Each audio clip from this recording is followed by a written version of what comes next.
Phil here in the Layer by Layer newsroom.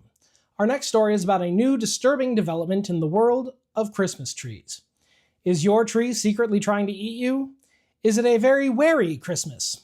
For more on this evergreen story, we go to Phil. Thanks, Phil. Phil here in the Layer by Layer lair. When plants live in nutrient-deficient environments, they evolve new ways to get the things they need to survive. This is where we get carnivorous plants like Venus flytraps or pitcher plants.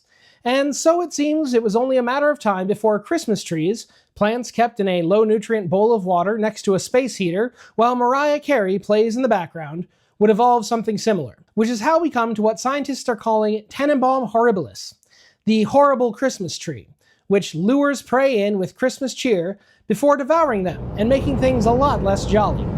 Here at Layer by Layer News, we want you to be aware of the danger, so I'll show you not only what they look like, but what it took to make this and how you may even be able to print your own as a reminder. I started in Blender with a cylinder, which I expanded, and then I added a loop roughly halfway up the side. I took the new loop and beveled it to round out the bottom of what would become the first tier of the hungry tree. I then copied and scaled the tiers down and moved them up and up and up and up and up to make the full basic tree. At the top, I shrank the top face down and thinned it out to make the bottom part of the star. Tannenbaum Horribilis is most often seen with a star, because something like an angel would of course burn it on contact. To model the star, I created a cylinder to form its middle and made a triangle to be the top point. I then made two copies of the triangle and mirrored them across the star to get the rest of the points, though I did have to mess around with proportions and locations a fair amount to get it to look right. I then created a cylinder for the trunk and centered it at the bottom of the tree. You might be wondering how the heck we would print something with massive overhangs and a small build plate contact patch, and that is a good question, which we'll get to later. Another common attribute of these terror trees that they use to lure in the unsuspecting are the ornaments.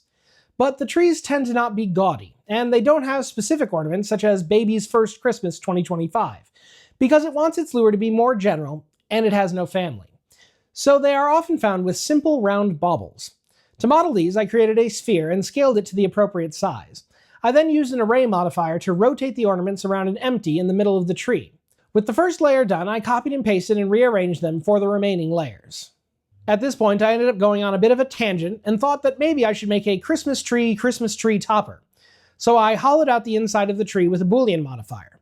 I made both a tree with ornaments and one without ornaments. So while these models won't serve to warn you about the possible carnivorous tree that could be in your very own home, they can make for a very merry meta Christmas. Available at the links in the description.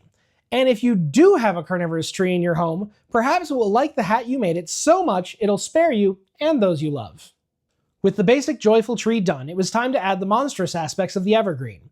I started with a cylinder, which I shaped into a rough gaping maw, which I could use to cut that maw out of the tree with a Boolean modifier. I also merged the bottom layer ornaments so that the same Boolean modifier would remove one of them too. Although it is occurring to me now that I could have just done a Boolean modifier on the ornaments object and not merged them, and retained the ability to quickly color the remaining ornaments. Well, live and learn. To give the tree a bit of lip, I eventually moved the mouth to have an upper lip at the second tier of the tree, and recessed the cutout a bit so a lip would form at the bottom of tier 1.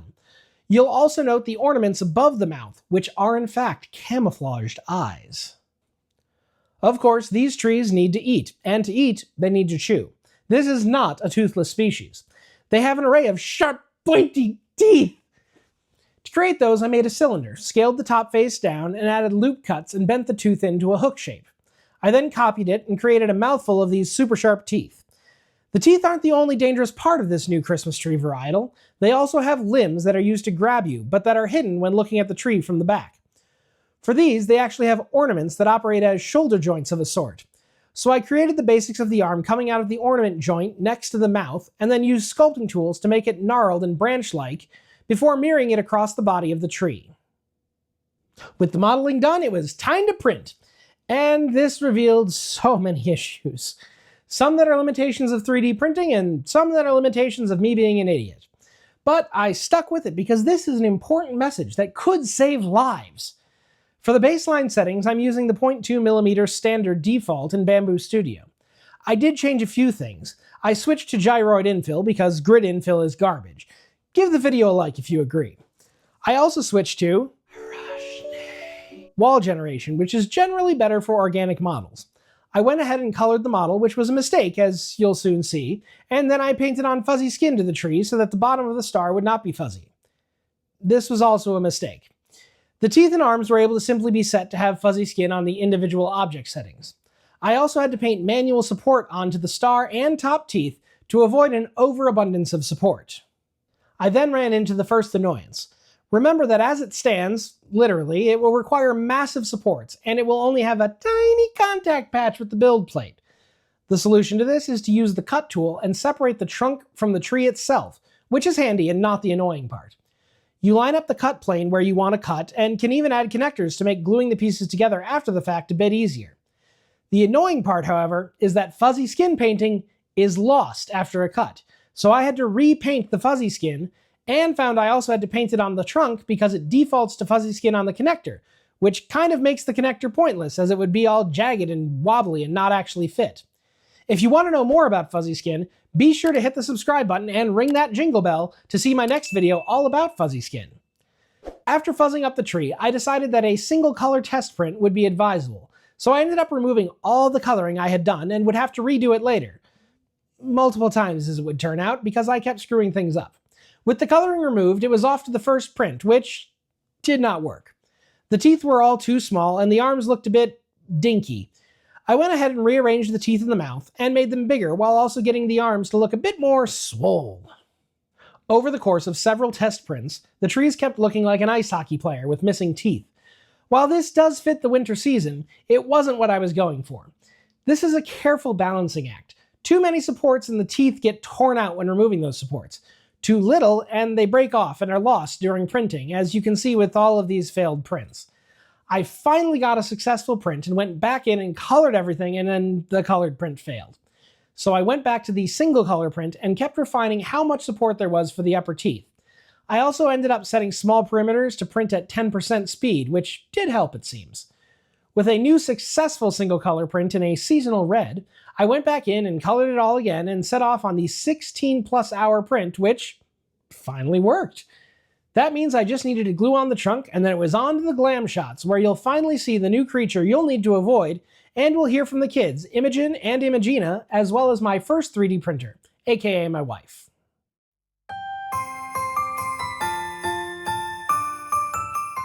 All right, Imogen, is that a pretty Christmas tree? Yeah.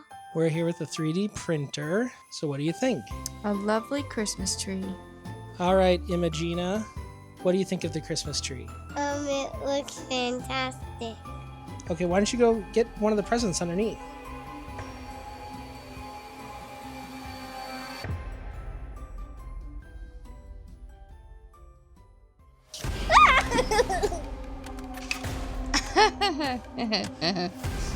Oh, lovely Christmas tree.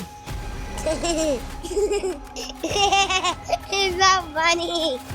That's funny. Don't you think it's terrifying? No? Actually, it's kind of cute.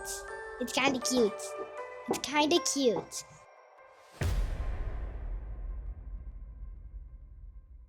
I may have failed to make it terrifying, apparently. But it should be remembered that these are dangerous, even if they're also cute. It's just another way for them to lure you in. If you want to print your own Tannenbaum Horribilis to warn others of this new danger, or have a cute monster tree, there are links in the description. You can also spread awareness by sharing this video with loved ones, or giving it a like.